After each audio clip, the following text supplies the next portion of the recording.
Shri Advaita Gadadhar Shivasadi Gaur Bhaktavinda Shri Krishna Chaitanya Prabhu Nityananda Shri Advaita Gadadhar Shivasadi Gaur Bhaktavinda Shri Krishna Chaitanya Prabhu Nityananda Shri Advaita Gadadhar Shivasadi Gaur Bhaktavinda Hare Krishna, Krishna Krishna, Hare Hare, Hare Rama,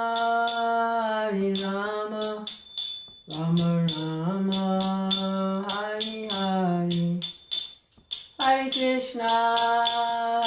Krishna, Krishna Krishna, Hare Hare, Hare Rama, Rama Rama, Hare Hare, Hare Krishna, Krishna Krishna, Hare Hare, Hare Rama, Rama Rama, Hare Hare. Jai Shri Krishna Chaitanya Prabhu Nityananda Shri Advaita Gadadhar Shivasadi Gaur Bhaktavinda.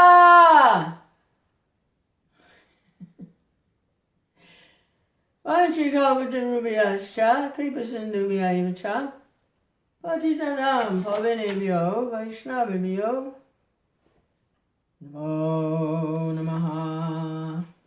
I'm going to read from Srimad Bhagavatam. Is with translation and commentary by His Divine Grace A.C. Bhaktivedanta Swami Prabhupada, Srila Prabhupada Ki Jai. So this is the introduction, and the way to approach the Bhagavatam is through the mercy of Chaitanya Mahaprabhu, who is absorbed in the madness of separation from Krishna. So in the introduction, Srila Prabhupada gives a little background and the life and activities of Chaitanya Mahaprabhu, since it's through his mood. He is the Supreme Personality of Godhead himself, but he's appearing as a devotee in the mood of separation, showing how to actually approach Krishna, how to approach Bhagavatam. So this is a description of Chaitanya Mahaprabhu in the introduction. So his childhood activities and now his youthful activities. We read last time how he defeated one of the greatest scholars of the time, who was amazed at the abilities of this young boy, teenager, could defeat him in a scholarly way. So after that, the Lord was then married with great pomp and gaiety. At this time, he began to preach the congregational chanting of the holy name of the Lord at Navadvip. Some of the Brahmanas became envious of his popularity, and they put many hindrances on his path. They were so jealous that they finally took the matter before the Muslim magistrate at Navadvip. Bengal was then governed by Pathans, and the governor of the province was Nawab Hassan Shah. The Muslim magistrate of Navadvip took up the complaints of the Brahmins seriously, and at first he warned the followers of Nimai Pandit not to chant loudly the name of Hari. But Lord Chaitanya asked his followers to disobey the orders of the Qazi, and they went on with their Sankirtan, chanting as usual. The magistrate then sent constables who interrupted a Sankirtan and broke some of the mridangas, drums. When Nimai Pandit heard of this incident, he organized a party for civil disobedience. He is the pioneer of the civil disobedience movement in India for the right cause. He organized a procession of 100,000 men with thousands of mridangas and kartals, hand cymbals. And this procession passed over the roads of Navadvip in defiance of the Qazi who had issued the order. Finally, the procession reached the house of the Qazi, who went upstairs out of fear of the masses. The great crowds assembled at the Qazi's house displayed a violent temper, but the Lord asked them to be peaceful. At this time, the Qazi came down and tried to pacify the Lord by addressing him as his nephew. He pointed out that Nilambar Chakravarti referred to him as an uncle, and consequently, Srimati Sachi Devi, the mother of Nimai Pandit, was his sister. He asked the Lord whether his sister's son could be angry at his maternal uncle, and the Lord replied that since the Qazi was his maternal uncle, he should receive his nephew well at his house. In this way, the issue was mitigated, and the two learned scholars began a long discussion on the Quran and Hindu Shastras. The Lord raised the question of cow killing, and the Qazi properly answered him by referring to the Quran.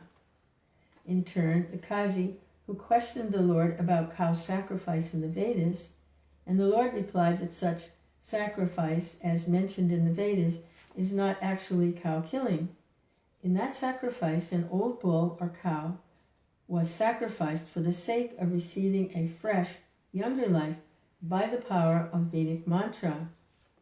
But in the Kali Yuga, such cow sacrifices are forbidden because there are no qualified brahmanas capable of conducting such a sacrifice. In fact, in Kali Yuga, all yagnas, sacrifices, are forbidden because they are useless attempts by foolish men. In Kali Yuga, only the Sankirtan Yagna is recommended for all practical purposes. Speaking in this way, the Lord finally convinced the Qazi, who became the Lord's follower. The Qazi thenceforth declared that no one should hinder the Sankirtan movement, which was started by the Lord, and the Qazi left this order in his will for the sake of progeny. The Qazi's tomb still exists in the area of Navadvip, and Hindu pilgrims go there to show their respects. The Qazi's descendants are residents, and they never objected to Sankirtan, even during the Hindu-Muslim riot days. Yo, Haribol, Krishna, Krishna Krishna, Hari Hari. Krishna. This incident shows clearly that the Lord was not a so-called timid Vaishnava. A Vaishnava is a fearless devotee of the Lord, and for the right cause he can take any step suitable for the purpose. Arjuna was also a Vaishnava devotee of Lord Krishna, and he fought valiantly for the satisfaction of the Lord. Similarly, Vajrangaji, or Hanuman, was also a devotee of Lord Ram, and he gave lessons to the non-devotee party of Ravana. The principles of Vaishnavism are to satisfy the Lord by all means. A Vaishnava is by nature non-violent, peaceful living being, and he has all the good qualities of God, but when the non-devotee blasphemes the Lord or his devotee, the Vaishnava never tolerates such impudency. After this incident, the Lord began to preach and propagate his Bhagavat Dharma, or Sankirtan movement, more vigorously, and whoever stood against this propagation of the Yuga Dharma, or duty of the age, was properly punished by various types of chastisement. Two Brahmana gentlemen named Trapala and Gopal, who also happened to be maternal uncles of the Lord, were inflicted with leprosy by way of chastisement, and later, when they were repentant, They were accepted by the Lord. In the course of his preaching work, he used to send daily all his followers, including Srila Nityananda Prabhu and Thakur Haridas, two chief whips of his party, from door to preach the Srimad Bhagavatam. All of Navadvip was surcharged with his Sankirtan movement, and his headquarters were situated at the house of Srivas Thakur and Sri Advaita Prabhu, two of his chief household disciples. These two learned heads of the Brahmana community were the most ardent supporters of Lord Chaitanya's movement. Sri Advaita Prabhu was the chief cause for the advent of the Lord. When Advaita Prabhu saw that the total human society was full of materialistic activities and devoid of devotional service, which alone could save mankind from the threefold miseries of material existence, he, out of his causeless compassion for the age-worn human society, prayed fervently for the incarnation of the Lord and continually worshipped the Lord with the water of the Ganges and the leaves of the holy Tulasi tree. As far as preaching work in the Sankirtan movement was concerned, everyone was expected to do his daily share according to the order of the Lord. Hare Krishna, Hare Krishna. Little dabble, do ya?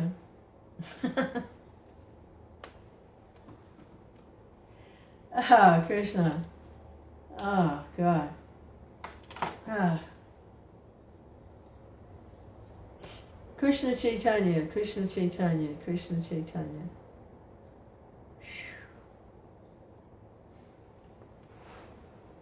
Haribo.